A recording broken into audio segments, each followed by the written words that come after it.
जय माता दी। आज हम नवमी के दिन पूजित माँ सिद्धिदात्री की कथा सुनेंगे। ये कथा न केवल भक्ति का भाव जगाती है बल्कि हमें ये भी सिखाती है कि परमेश्वरी माता ही संपूर्ण ब्रह्मांड की शक्ति का मूल है। जब सृष्टि की रचना प्रारंभ हुई तब त्रिदेव ब्रह्मा, विष्णु और महेश को अपनी अपनी शक्तियों को पूर्ण करने के लिए दिव्य सामर्थ्य की आवश्यकता हुई। उसी समय माँ दुर्गा के कुष्मांडा स्वरूप ने अपने तेज से एक अन्य स्वरूप प्रकट किया। वो थी माँ सिद्धिदात्री यानी सिद्धियों की दात्री। उनका उद्भव इस उद्देश्य से हुआ कि देवता, ऋषि, दैत्य, यक्ष और समस्त प्राणी अपनी साधना को पूर्ण कर सके।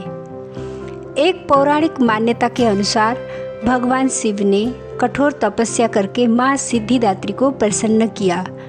उनकी कृपा से शिव को भी अष्ट सिद्धियाँ और 18 प्रकार की उपसिद्धियाँ प्राप्त हुई। इसी प्रसंग में कहा गया है कि माँ की कृपा से ही भगवान शिव ने अर्धनारीश्वर स्वरूप धारण किया, अर्थात आधा अंग शिव का और आधा अंग शक्ति का। ये दर्शाता है कि बिना शक्ति के शिव भी पूर्ण नहीं है। माँ सिद्धिदात्री 4 भुजाओं से युक्त है। उनके हाथों में चक्र, जिसका अर्थ है धर्म और न्याय का प्रतीक, शंख, जिसका अर्थ है शुभ और मंगलकारी ध्वनि, गदा, जिसका अर्थ है बल और पराक्रम, कमल, जिसका अर्थ है शांति और सौंदर्य। वे कभी कमलासन पर विराजमान दिखाई देती है और कभी सिंह पर आरूढ़। उनका स्वरूप सौम्य और करुणामयी है।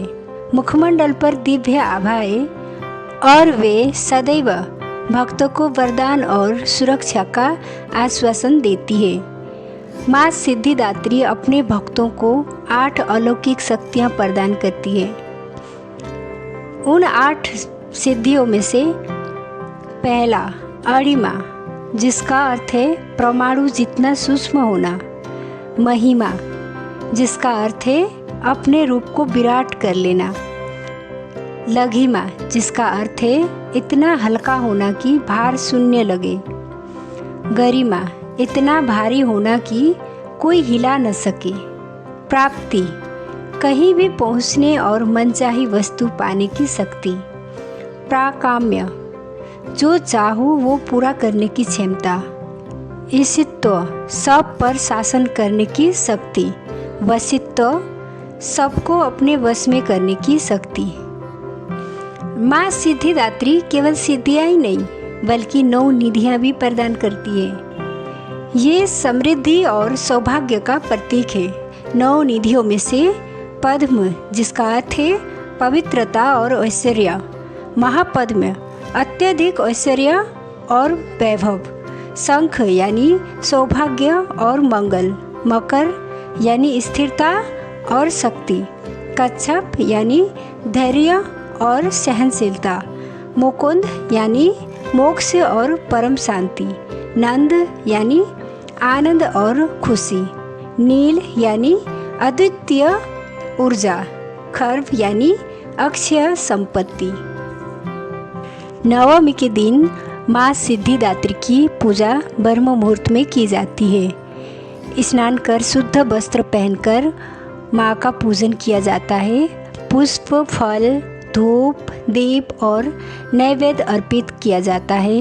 भोग में पूड़ी, हलवा और काले चने अर्पित करने की परंपरा है। कुछ क्षेत्रों में कन्या पूजन भी नवमी के दिन किया जाता है। 9 कन्याओं को माँ का स्वरूप मानकर भोजन कराया जाता है और उपहार दिए जाते हैं। मान्यता है कि माँ की कृपा से भक्त को ज्ञान, शांति और मोक्ष की प्राप्ति होती है। जीवन की सभी बाधाएं और दुख दूर हो जाते हैं। साधक को अष्ट सिद्धियाँ और 9 निधियाँ प्राप्त होती है। यही कारण है कि देवता ही नहीं, असुर और यक्ष भी उनकी आराधना करते हैं। तो आइए इस नवरात्रि के 9वें दिन हम सब मिलकर माँ सिद्धिदात्री से प्रार्थना करें।